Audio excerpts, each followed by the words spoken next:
Aujourd'hui, 19 juillet 2020, je me suis rendu à la conférence de Jean-Louis Lagneau de la revue LDLN ou Lumière dans la nuit, que voici.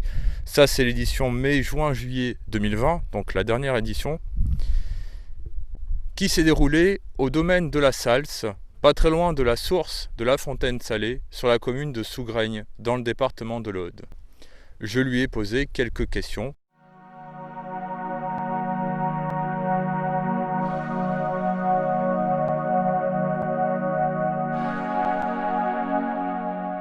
Eh bien, bonjour Jean-Louis, comment vas-tu? Bonjour Gilles, je vais très très bien, nickel, avec un super beau temps et un site merveilleux. Alors, quelles sont tes actualités là? Parce que la dernière fois que je t'ai vu, c'était en octobre 2019, ça date quand même un peu. Ouais. Qu'est-ce que tu as réalisé en ufologie depuis Alors depuis octobre, il y a eu beaucoup de choses qui ont été faites, hein. J'ai réalisé quelques interviews supplémentaires. Il y a eu Sylvain Matisse qui est passé en interview. J'ai interviewé aussi Stéphane Royer et Gildas Bourdet. Concernant les relations de LDLN avec les autres groupes, on se développe un peu plus vers l'international. Donc on a eu des contacts avec le Brésil, les États-Unis, le Canada, le Québec, l'Italie et la Roumanie. Et on va développer un petit peu de contact là dans les prochains jours avec la Russie afin de pouvoir donner des nouvelles aux ufologues parmi les nouvelles internationales. Voilà, comment que ça a évolué. Après, il y a plein de choses qui sont prévues au niveau de LDLN. Alors j'espère pouvoir les réaliser. On espère dans quelques temps pouvoir mettre LDLN en anglais sur le site pour permettre un déploiement de la revue vers l'international aussi. Déjà en langue anglaise. Après on verra dans d'autres langues sur internet. Mais c'est un gros boulot. Puis je pense que si le traducteur que j'ai trouvé est d'accord pour le faire, il va avoir du taf. Et tu devais faire une conférence au MUFON Québec? Tout à fait. La conférence de mars qui a été annulée à cause de notre ami Covid, hein, si on peut l'appeler l'ami. Ouais, malheureusement qui a été annulée, qui est reportée en 2021, où j'espère pouvoir me rendre. Et je sais que prochainement, il y a aussi aux États-Unis une conférence qui a lieu courant novembre normalement. Alors je suis en train de me tâter, voir si éventuellement un petit voyage de 7-8 jours là-bas ne serait pas désagréable. Mais tout dépend de l'évolution du Covid aux États-Unis aussi. Parce que, Aux dernières nouvelles, tu as renvoyé un formulaire à Aussie Languedoc. aussi, ouais, tout à fait. Tout à fait. Donc tu seras présent au premier festival du court-métrage. Tout à fait. Je serai présent aussi, ouais. Ouais. Donc beaucoup d'événements qui arrivent. Ouais. Ouais, prochainement encore d'autres choses qui devraient arriver aussi, si ça se confirme. Au mois d'octobre, je devrais avoir une conférence ici à faire. Alors je ne sais plus si c'est Tours ou Orléans, normalement je crois que c'est Orléans, de mémoire. Et je dois aussi rendre des petites visites au repas ufologique de Nantes, Bordeaux, afin d'avoir des contacts un peu plus sérieux que par téléphone. Est-ce que tu as reçu de nouveaux témoignages? On a eu pas mal de témoignages, dont actuellement une enquête qu'on est en train de faire du côté de Toulouse. C'est monsieur Capoyan qui est en train de la faire. Une dame qui observe avec d'autres personnes de manière régulière des objets dans le ciel et apparemment qui a réalisé quelques vidéos qu'on est en train de faire contrôler, de vidéos apparemment d'êtres qui s'approchaient de sa maison. On en a une qui est très floue en 2 jours et l'autre a été prise de nuit et donc c'est trop sombre. Donc j'ai tenté de la faire éclaircir par un collègue que je connais, sapeur-pompier qui travaille dans le domaine, qui n'a pas réussi à le faire. Mais la vidéo est partie avec d'autres personnes qu'elle connaît, elle, qui sont largement au-dessus d'elle. Et on essaie de travailler sur la vidéo, voir si on voit quelque chose. En tout cas, les 2 témoins qui étaient présents ce soir-là, qui ont observé l'être qui s'approchait d'eux, disent à travers la vidéo qu'ils observent l'être. Nous, on voit une forme floue qui arrive. Alors déterminer si c'est un être particulier ou si c'est un homme qui approche, on ne peut pas le dire, pour l'instant, à l'heure actuelle. Et donc on a eu d'autres petites observations, on a eu beaucoup d'observations de lumière dans le ciel, de phénomènes au-dessus de la mer, mais rien vraiment d'extraordinaire pour l'instant.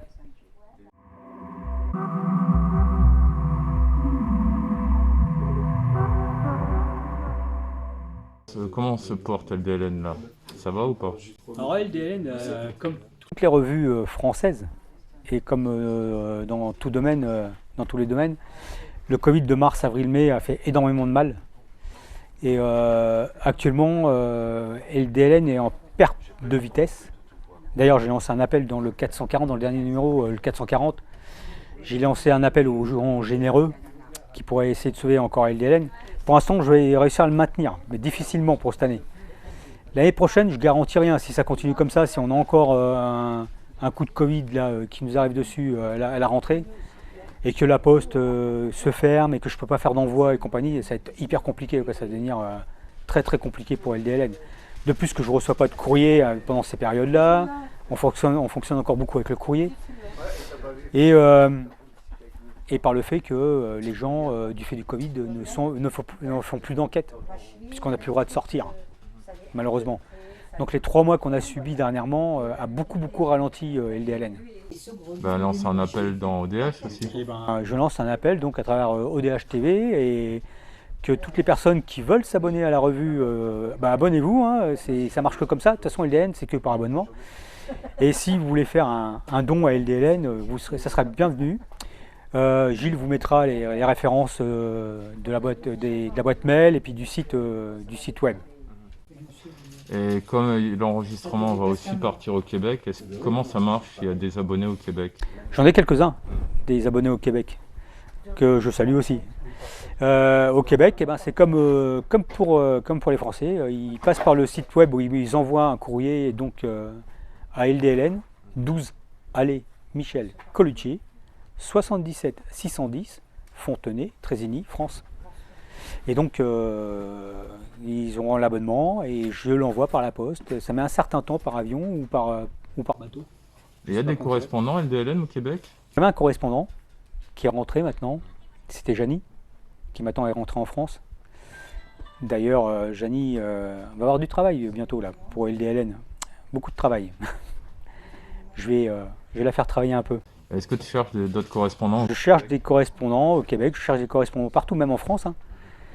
Si dans la région vous êtes investi et que vous voulez faire des enquêtes ou créer un petit groupe, parce que encore cet après-midi, j'ai rencontré une dame qui habite à Narbonne et qui se plaignait, entre parenthèses, se plaignait du fait qu'elle ne trouve pas de groupe pour pouvoir discuter d'ufologie, elle ne trouve pas de personnes pour discuter d'ufologie.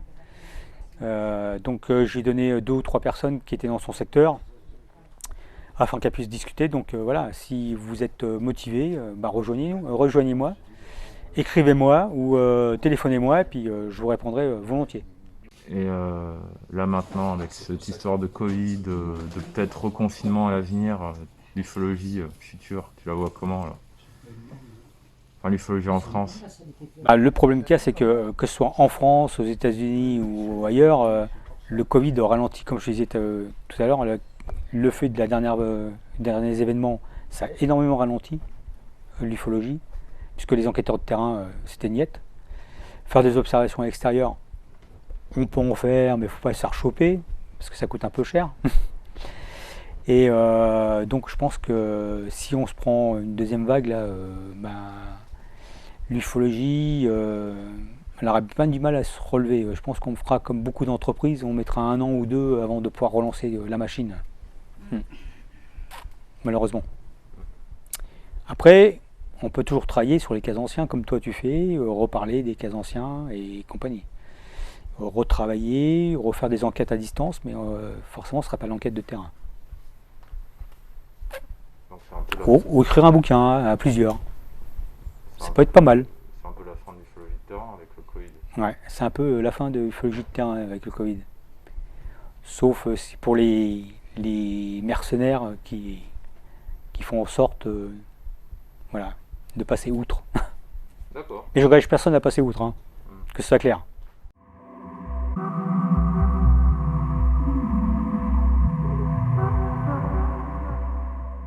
La conférence de Jean-Louis Lagneau portait sur de nombreux sujets, dont l'histoire de la revue LDLN ou Lumière dans la nuit, dont voici un court extrait. Et pour information, à cette époque-là, LDLN avait 4750 abonnés, fin 80. Et ça a été l'année la plus merveilleuse pour LDLN. Pour information, toujours pareil. Actuellement, LDLN n'a plus que 480 abonnés. Donc c'est une petite revue qui survit difficilement. Il a par la suite présenté le fonctionnement de la revue LDLN en nommant les différents partenaires. Pour vous expliquer, LDLN en fin de compte est un réseau aussi d'enquêteurs de terrain, ce qui est important, parce que les enquêteurs de terrain disparaissent de plus en plus. Et notre rôle à nous, donc, c'est de recueillir le témoignage que forcément vous retrouvez dans notre revue. Alors souvent les noms des personnes ne sont pas désignés dans la revue, c'est fait exprès, parce qu'on souhaite que les gens restent tranquilles de leur côté. Déjà quand on met leur village ou leur ville, c'est déjà pas mal. On aime bien citer le lieu exact où ça s'est produit, mais on fait en sorte toujours de laisser l'anonymat de la personne, afin qu'elle ne soit pas dérangée par des gens qui éventuellement prendraient la liberté de venir taper à leur porte même à 23h.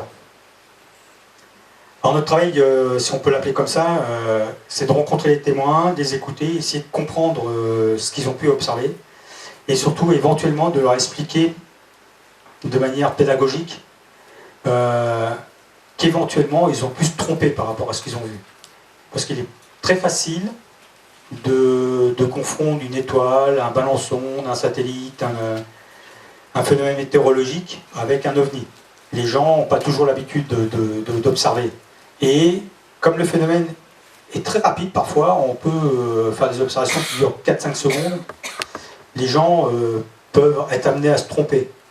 Et nous, on est là aussi pour leur expliquer que des fois, on peut se tromper, de bonne foi. Et ça n'empêche pas qu'on a beaucoup de témoignages de gens qui ne se trompent pas. Il a également abordé des enquêtes qu'il a réalisées, comme l'affaire Nathalie.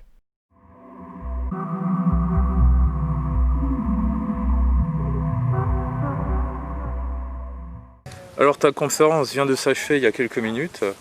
Alors qu'est-ce que tu en as pensé ? Bon, après, un public intéressé par le phénomène et qui s'intéresse aussi un peu à tout ce qui dépasse le phénomène. Comme on disait pendant la conférence, c'est que le phénomène OVNI ne s'arrête pas juste à l'observation, c'est que les gens savent très bien, dans le public qui était présent, que le phénomène est tellement vaste, qu'il implique tellement de choses, que ça dépasse même la partie ufologique pure.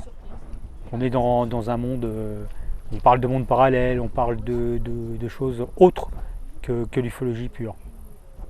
Voilà, c'est ça qui est intéressant avec un public averti. Et tu as eu des témoignages quand même là ? Il y a eu quelques témoignages, tout à fait, dont le témoignage qui t'a interpellé du 21 janvier 2010 à Leucate. Un peu partout. Voilà, mais que le monsieur était à Leucate à ce moment-là. D'ailleurs, c'est dommage que j'étais pas présent à ce moment-là, parce que comme tu sais, j'ai un appartement à Port-Leucate, mes parents. Donc voilà, donc les témoignages, on en a eu quelques-uns, des témoignages aussi autres que l'ufologie. Et ce qui est intéressant, c'est que de parler de témoignages, nous-mêmes de parler de témoignages, ça ouvre la porte au public qui lui apporte aussi son témoignage ou apporte la conviction qu'on a pu lui apporter aussi. Voilà.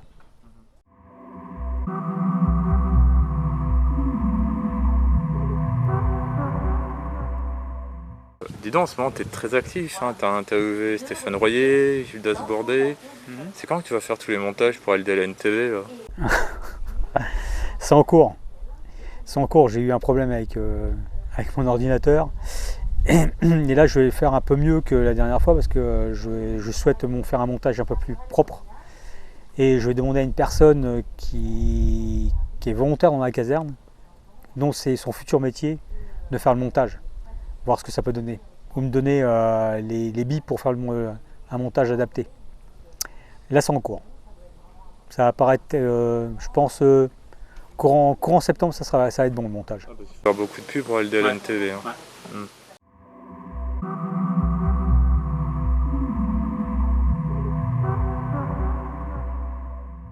As-tu observé Starlink? Oui, 2 fois. 2 fois. C'est impressionnant, ouais, c'est impressionnant. Quel conseil aurais-tu pour quelqu'un qui voit ça pour la première fois et qui croit que c'est ça y est, ils sont là? Parce qu'il y en a eu, hein, parce que Rémi il a reçu des témoignages. J'ai eu aussi des gens qui m'ont appelé pour me dire tiens, on observe, il y a eu un phénomène ovni qui s'est passé tel soir. Et quand je leur dis non, ce que vous avez observé c'est Starlink, c'est Elon Musk qui envoie ses satellites dans le ciel là, pour Internet mondial, ouais, Internet mondial. Et voilà. Après, l'interrogation qu'on a, c'est quelles vont être les conséquences de tout ça, quoi. De ces 12 000 satellites qui vont être là-haut. 42 000. Voilà, à la fin, ouais. On pourra plus voir le ciel, quoi. Malheureusement, je pense que ça va être tendu. As-tu reçu des témoignages pendant les passages de Starlink et qu'en penses-tu? Parce qu'il y a des gens qui ont vu autre chose à ce moment-là. Je pense que ça fait comme le 5 novembre, comme plein de trucs, le phénomène profite de toute chose humaine pour apparaître et se cacher derrière en faisant mimétisme. Ça, j'en suis sûr. Et d'après les témoignages que moi j'ai eu un témoignage d'une personne qui a observé Starlink, qui a bien fait la différence entre Starlink et ce qu'il a observé. Et il me dit non, c'était bien 2 choses différentes. Et je veux bien le croire. Et il a vu quoi exactement? Il a vu passer les Starlink comme ça, qui sont passés. Et d'un seul coup, il y a un des Starlink qui s'est arrêté et qui a pris une autre direction. Donc forcément, c'était... Ou alors, Elon Musk nous ment et il y a des satellites qui sont guidés et qui vont ailleurs, quoi. Mais voilà, moi je pense plus à un mimétisme ovni qu'un satellite qui part dans une autre direction.